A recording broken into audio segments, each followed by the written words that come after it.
How's it going, guys? One Thought Fantasy here. Back at it again with my second fantasy football video. Really looking forward to the new Brockhampton project, but you're not here for that. What you are here for is the running back rankings. We have tiers 6 or 7 today, and we're going to get right into it. So put it in time mode, here we go. We left off with number 22, Melvin Gordon, tiers 1 through 5 here. So at tier 6, to start off at number 23, we have Tevin Coleman, and Tevin Coleman was a very big riser since I've done my last video. So Tevin Coleman is in the San Francisco offense, and the San Francisco offense, with Kyle Shanahan, that is an absolute product, an absolute system for running backs. We've seen several running backs go for 1,000 yards, and we've seen Matt Breida in 13 games, the undrafted Matt Breida, go for 814 yards last year, very efficiently on 5.3 yards per carry. Tevin Coleman is more talented than Matt Breida, I believe, and he's more capable of holding a workload. Him and Shanahan have history, and Tevin Coleman, rather, is a value draft right now. If you can get him as your RB2, you should be ecstatic, and he has a ton of upside coming in here at number 23. And at 24, we have Kris Carson, who used to be a value. He was going in the mid-5th round, but nowadays he's risen all the way up to the early 4th. In the past week, he's risen up over a round in ADP, and now he's no longer a value. Now, Kris Carson went for well over 1,100 yards last year, and very efficiently on 4.7 yards per carry. However, he only caught 20 passes, and even though the coach said that he wants to get more work there, it's not going to be that much, and you cannot be an RB1 with 20 catches. On top of that, he is an injury concern. He plays too hard and gets too much workload and is not big enough to not get injured.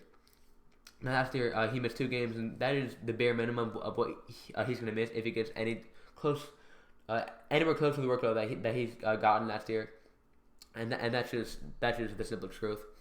Kris Carson at RB24 is a good pick, but if you're taking him at RB20 or 19 or 18 like he is currently in Fantasy Football Calculator, I cannot justify that. At 25, we have Philip Lindsay. And Philip Lindsay is a guy that I'm not targeting, but I'll take him if he drops to me. He's not in a very favorable situation either. Lindsay has Devontae Booker, the newly signed theoretic to catch passes, and he has Roy Freeman trying to work with him on the ground. So he is capable of being a 3-down back, but I just don't see it given all the talent on the roster. He was very good last year, very efficient, very electric, but I don't see a path where he is a workhorse again, given what the coaches want to do. At 26, we have Sonny Michel, who is very similar to Kris Carson. Sonny Michel will be a touchdown monster, and he will be just an absolute fantasy monster if he's healthy. But 5 years ago, he tore his ACL, and ever since then, he's been having issues. He actually got a knee scope, which is not anything to like take lightly, because a knee scope means that there was a discomfort there. He got a knee scope just over a month ago, and that's just very concerning. That's going to happen again and again and again, is he cannot get off of his ACL injury from 5 years ago.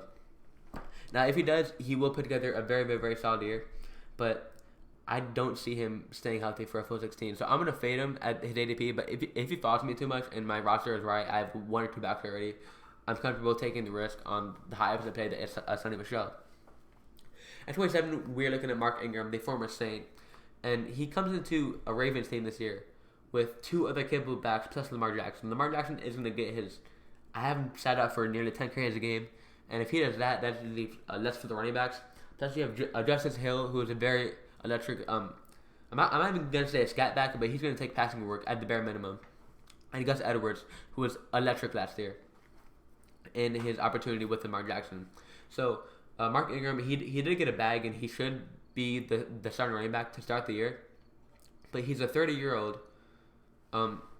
He's a 30-year-old power back that's undersized, that has not gotten a full workload in years, and that's very concerning to me. Going from the Saints offense that is going to breed running backs and is more how do I say more kind to running backs than a Ravens system on a points per touch basis. And it's just not looking too great for Ingram. I'm kind of fading him at his current ADP. A guy that I'm not fading is Latavius Murray, currently going as RB32 on Fantasy Football Calculator, who is going to take over the Mark Ingram role, which is a coincidence because they're back-to-back. But Latavius Murray comes from being one of the best goal line backs in the league in Minnesota to going straight to the Mark Ingram role in New Orleans. That should be enough to be like, hey, I mean, put me on the Latavius Murray train. And I want Latavius Murray more than anybody on this list besides perhaps Tevin Coleman, but I can't justify putting him ahead of him just because he's the backup. He's the clear backup to Alvin Kamara. That's where some of his appeal lies. Not only will he be a solid RB2 and flex with Alvin Kamara, as Mark Ingram has been in the past, but if Kamara goes down, we're looking at Lat Murray being a top 12 running back, and he has tons of upside. I'm taking him everywhere I can, and depending on the roster construction, I can justify taking him as high as like RB 20, 24, 25. Austin Eckler is another ranking that is going to be very volatile at number 29. It's entirely dependent upon Melvin Gordon. If Melvin Gordon sits out, obviously he's going to get boosted. But Austin Eckler holds a pretty good spot here because he also has standalone value. Last year, we saw him be a very, very good pass catcher, and it's only going to get better if Melvin Gordon isn't there. So you look at Austin Eckler last year, and he had 552 yards very efficiently on 5.2 yards per carry and 39 catches. But the thing is, he had 6 touchdowns and almost 1,000 scrimmage yards if you count the receptions. So he's going to get his even if Melvin Gordon is on the field. But if he's not, Austin Eckler should inherit more carries and more receptions. So he's a pretty good upside pick there. But I wouldn't take him much higher than 27 right now. So at 30 we have Miles Sanders, and Miles Sanders is another riser. He's been getting praised up in camp, and I think he has a chance to be this year's Kerryon Johnson without injuries, hopefully. So he's the most talented back on the roster, right? And the roster is loaded. They have Jordan Howard, they signed Darren Sproles, and they have Corey Clement, I believe, and a couple other capable backs on the team. But Miles Sanders is the best one. He's the best pass catcher, the best runner. He's just the best complete back. So if you can afford to hold Miles Sanders on your team, take him ahead of some of these guys. Like if you have 2 backs already, take Miles Sanders and stash him. Wait until week 5, 6, and then he's going to be the starter, and he's going to be in a very valuable role on the Eagles offense. But you need to be patient with him. So I really like Miles Sanders, but like I said, you got to be patient. One guy that you do not have to be patient with is Lamar Miller. Lamar Miller is my RB 31, and there's really not much to say about him. He's gonna get his RB2 performances week in and week out, but he's not gonna have that much upside. There's not much upside to a Lamar Miller pick, and there never is. But if you need a serviceable RB2 to flex, Lamar Miller is your guy. With Dante Foreman leaving, it's gonna boost his stock just a little bit. But that being said, there's really not much upside to Lamar Miller. Rashad Penny comes in at 32, and I have Rashad Penny pretty high compared to Kris Carson, and that's because I think it's going to be a more even split than people think. So they're going to rush the ball. They're going to try to rush it like 35 times a game or so, and if that's the case, I could see Rashad Penny getting 12 to 15 of those, even if Kris Carson gets his 15. Rashad Penny averaged 4.9 yards per carry last year and was a first-round pick last year. He's very talented, and I think he might be the best, the better pass catcher than Kris Carson, and he should be a little bit more durable. So he's a name to watch out for, and I like taking him not as a stash, but if you can afford not to start him for the first, say, 4 or 5 weeks, then I wouldn't, because I expect Carson to get the first chance at all these touches. And if Carson either goes down or disappoints, there's going to be a more even split between him and Penny. And Penny is a very good back, like I was saying. So Penny is a pretty good pick at his ADP, and I've ended up with him in a lot of mocks. Let's go on to the next team. We have tier 7. These guys are obviously worse than tier 6, but at 33 we have Darrell Henderson, and he's been trending downwards. He was as high as like RB 27 for me at one time, but Darrell Henderson just isn't looking too great right now. Now there's a chance that he does inherit a role when if inevitably Todd Gurley goes down, but that's looking more and more like it's going to be Malcolm Brown. But there still is appeal for Darrell Henderson because there's talk that he could inherit an Alvin Kamara type role where he gets 8 to 12 touches, very efficient touches, and with that on the Rams offense, that is still valuable. So I'm going to take a doctor item at 33. And find out if he will have RB2 or flex appeal in the Alvin Kamara role. And if Gurley goes down, there is still a chance that he gets an increased workload. At 34, we have a guy that has trended up, Kaelin Blodge. Kaelin Blodge went all the way from like in the 40s to 34 because Kenny Drake went down. And when Kenny Drake went down, it was just very, very, very sad for me because I love the guy all offseason, and now it's looking like he's not going to be starting out of the gate, which leaves Kaelin Blodge with the starting job for the Dolphins. Blodge is really fast and is a pretty good runner, but he lacks some pass catching chops, I think. So I think he's going to be the guy to start and maybe for the rest of the year.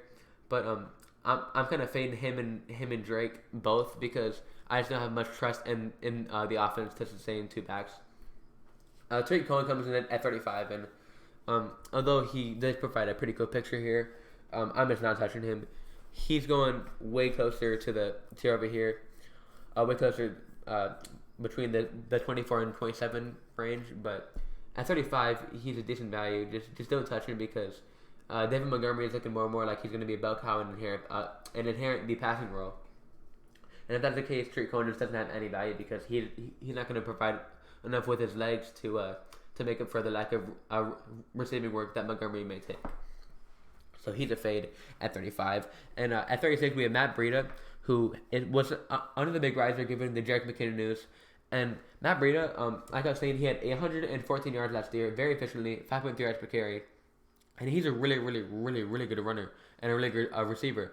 If he stays healthy, he may overtake Tevin Coleman. But there's always injury concern with a guy that small that's getting that big of workload. That being said, I believe he should have maybe a scat back role, or he may even get some early down work if Tevin Coleman is there. But the two of them should both have value, and obviously he has the hunk of value with Tevin Coleman in that great offense. 37, I've already said all that I need to say about Kenny Drake. I like him a lot as a talent, and he should produce when he's on the field, but he's hurt, and he also has Kaelin Blodge here, who has been impressing the coaches. He's a fade like Kaelin Blodge was. At 38, we have Justin Jackson, who is going to be very volatile, much like Eckler, much like Melvin Gordon. But Justin Jackson has been proving more and more that he could be the guy if Gordon does hold out, and he actually should be the guy. So he's been rising up draft boards very fast, and I'm comfortable taking him more close to Austin Eckler than most people would. I actually have him up at like 35 now. This is like a day outdated, and he's moving up and up and up by the day. So Justin Jackson is a very, very good pick late in the draft for a lot of upside. But if Gordon does come back, then almost all of his value is lost instantly, and that's why you shouldn't take him ahead of Austin Eckler, I think. So Royce Freeman comes in at 39, and he was going to spell our guy Philip Lindsay here, and that's why I have him so high, because I think him and Lindsay are going to be splitting early down work, and we saw Royce Freeman get a lot of early down carries last year, and that would also really hurt Lindsay owners, because whenever they got near the goal line, it was Freeman, and he didn't deserve it, but the coaches clearly wanted him to get the ball. So Freeman holds some pretty good standalone value, I think. Maybe you can get some touch weeks out of him. But if Lindsay goes down, Freeman is the dude to own in Denver, because he's going to step right into that workhorse role, and maybe he can even catch some passes. Who knows? So we're going to move on to Tier 8. In Tier 8, we have Duke Johnson at 40, and he was a giant riser because he has been traded. He has been freed from the shackles of Cleveland, of course, and he's now... Sorry about that. And he is now a Houston Texan. So, in Houston, he has a pretty good opportunity on a great offense to get some pretty good work. But Lamar Miller is always there, and Lamar Miller is a stickler in every fantasy player's aspiration because he just doesn't go away. Lamar Miller is a very good pass catcher and a very good runner. Now, while Duke Johnson can do both these things just as good, I think it's going to take a while for him to get acclimated to the offense, and by that point, it may be too late. So I have no problem taking a shot on him, but there is a chance that he gets phased out by Lamar Miller and has very low value. Now Darwin Thompson comes in at 41, and he's been a riser as well. So Darwin Thompson is now the clear handcuff to Damian Williams. Carlos Hyde fumbled in the preseason game, and now he looks like he's in Andy Reid's doghouse. So Darwin Thompson is the second guy to own in KC, and there is a chance that he also isn't a full-blown committee with Damian Williams, and if that's the case, he has insane value. So he's been rising up draft boards. He's the guy that I draft every time in the 13th, 12th round, whenever I can. Now at 42, we have Jalen Samuel. Jalen Samuel has been falling a little bit in draft boards as the James Conner and our running back by committee has died down. Those talks are really no longer. But I still think there's a chance that Samuel inherits passing work in Pittsburgh. And if that's the case, he's going to hold some solid value because that's still going to be a top half offense, maybe even top 10. So if he can play like a beefed up Nyheim Hines role, then that's really good for his value, and he also holds some pretty good value if Connor were to go down. So at 42, he's a pretty good pick. At 43, we have a faller, Rojo. I used to be really high on Rojo because, I mean, last year he was obviously a bust, but coming in this year, I'm like, okay, Thompson went over, he's going to be ahead of Peyton Barber, and it's just not happening. There's up to 4 backs in that backfield that are just impressing the coaches, and none of them are named Rojo. I do think that Ron Jones has the best chance to win over the starting job, but it's really murky in Tampa. He's worth a stab at 43, but no higher than that. 44, we have AP, who is a guy that I believe I'm still higher on than ADP. And it's worth taking AP, guys. It really is as a stash, and where that sounds. Darius Guice had a hamstring injury off his ACL, and that's going to keep happening. I don't expect him to be healthy all year, or for much of the year, for that matter. And outside of that, you have Kris Thompson, who's also injury prone. AP is coming off 1,000 yard a year, and a lot of people forget that. So if the starting line, AB could be 1,000 yard rusher again, and he just has a lot of value given that everybody on the team is injury prone besides himself, which is pretty funny because he's old, very old. So at 45, we have Jordan Howard. Jordan Howard is just such a fade for me. I don't see any appeal with him. As he's going to be like J.J. last year. He might have 1 or 2 good weeks to start the year, but then he's going to be phased out. He's going to get hurt. He's going to become less efficient. There's just no way that he succeeds past week 4 for me. With 5 really good backs on the roster, and Miles Sanders is going to inevitably be taking over the job by week 4 or 5. Jordan Howard just does not have a place on your fantasy roster. You can take him for some really early season production, but no more than that. Don't expect much after that. 46, we have Devin Singletary. Now, Devin Singletary has also been a riser for everybody in the industry, and I've kind of kept him here because I've always known that he's had this upside. But I think that his ADP might get out of hand very soon here because more than anybody else, he's been talked about more. So Devin Singletary, he's on a team with Frank Gore. He's on a team with Shady McCoy and T.J. Yeldon. So he's obviously the best running back out of all those. It's going to take a while for him to get acclimated to the NFL and take over that role. I believe by like week 8 or 9, he will be the starting running back for the Bills, and he will hold some value. But up until then, you're going to have to be really patient in stashing him. And some people just cannot afford that on their roster. So Singletary had all kinds of value later in the year, but nothing standalone to start the year. So if you can stash him, go for it. 47, we have Justice Hill, who is an absolute beast of a pick later in the draft. This guy and Darwin Thompson. Darwin Thompson and Justice Hill are probably the 2 guys I end up with most in all my mock drafts. So Justice Hill, a very athletic, very fast scat back out of Maryland, coming in to this new system for the Ravens that's going to run the ball down the opponent's throat all game long. Justice Hill has some pretty good value there, but he also could be the pass catcher for the team. So if he's getting, say, 50, 60 catches and maybe 100 carries in the year, he's going to have a lot of standalone value. And if anything were to happen to Gus Edwards, if anything were to happen to Mark Ingram, he's going to get a giant boost in production. And I think he has a chance, outside of injury, to take over that starting role, given how fast and good he is. Justice Hill is an absolute steal at his current ADP, and you should be taking him anywhere you can. And that's going to conclude this, but wait. We have one more guy. Tony Pollard is very quickly becoming relevant as it's becoming more and more likely that Zeke sits out. Now, Zeke could not sit out, and Tony Pollard would be a mere handcuff to Zeke owners. But right now, I'd probably take him around RB 40 or 41 near Darwin Thompson because he has been very impressive in preseason, and he looks like he is the guy if Zeke is out. So that's the name to keep on your radar as Tony Pollard. So given that, we give you 48 names there, only had 47 listed. So we're going to go back to the start. 23 all the way to 47. That's going to conclude this, guys. I hope you enjoyed it. Let me know what you want to see because I'm kind of running through ideas, and I have a couple, but I want some feedback from you guys. So that being said, let's just get back with that fantasy. See you guys there. Thank you very much.